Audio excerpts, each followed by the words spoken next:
glory. And at Catalyst Church, I want you to hear from the very beginning, that's us. Would you agree that you and I are, let's just say, a little messed up, yes or no? We've got past in our life that's a little bit messed up. You have current living that's a little bit messed up, and we have doubt about the future, and that's just all messed up. And I'm here to tell you, and I think we probably need to get t-shirts, that Catalyst Church is an island of misfit toys.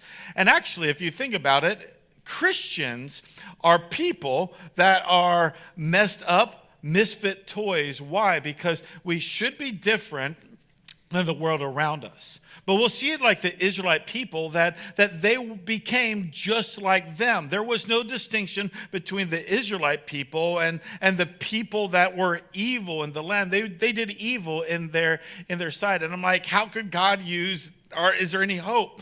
And the answer is, you'll see there's a lot of hope. It's called deliverance. It's the Lord's plan all along. But I started to think about my life. I am the chief messed up person in this room. I should not be preaching. I should not be up here, and people should not even be listening to me as a messed up person preaching this holy, incredible word of God, this history of God and his redemption plan. But God has a sense of humor, doesn't he?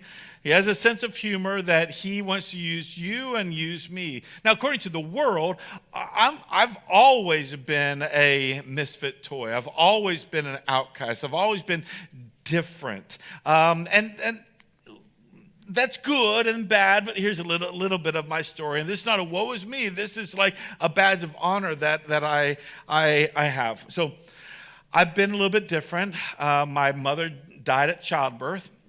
3 years later on, my mom, remarried my dad, and we were on the mission field in Southeast Asia for about 16 years of our life. All of a sudden, my brother and sister, biological brothers and sisters, come along, and I became the outcast within inside my family. Why? Because I was the stepchild. I was a little bit weird. I did not do well in school. Come to find out that I have dyslexia, and it's just like I didn't do well in school. So my parents said, what the best thing for us is to send them to boarding school in the Philippines, where we don't have to deal with him and his rebellious non-academic life, and we as a little holier-than-thou huddle of a family can be together. So I get there to the Philippines, and during the interview process, the counselor's like, David has to repeat a grade. So I had to repeat an entire grade because I just was not the academic kid that I was, especially because dyslexia. I come to the United States a handful of years later on, and I was that weird kid. Have you ever met one of those weird kids before? I was that weird kid. I was that missionary kid. I had an English and British accent. I did not understand the ways of the American ways. I walked into Sam's Club, and I'm like, oh, we're in heaven, type of thing.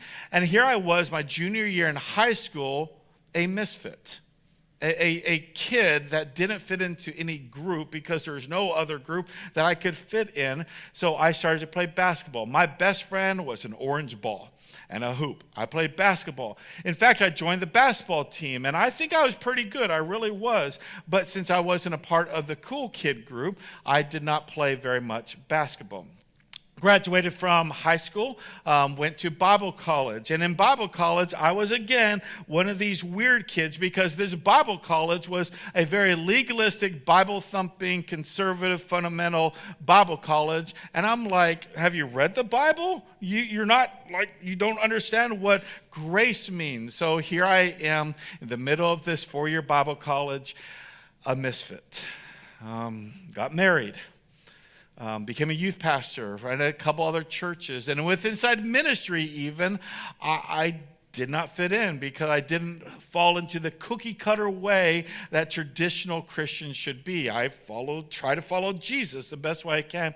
So the Lord, in his sense of humor, said, you messed up person, you outcast, you non-traditional person, you're going to start a church in Evansville where you've had no like full leadership pastor, like the big pastor person, and you're going to start a church, and you're not going to have any money, you're going to have no people. And even my mother and father-in-law did not want to join Catalyst Church at the beginning, is because churches on the west side of Evansville came to die.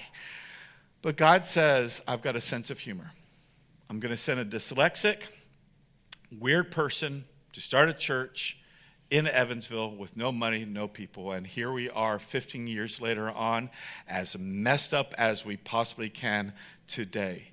God has a sense of humor, but God is glorified in every aspect of my life and your life. And as we move forward as a church, just know this: we joke around.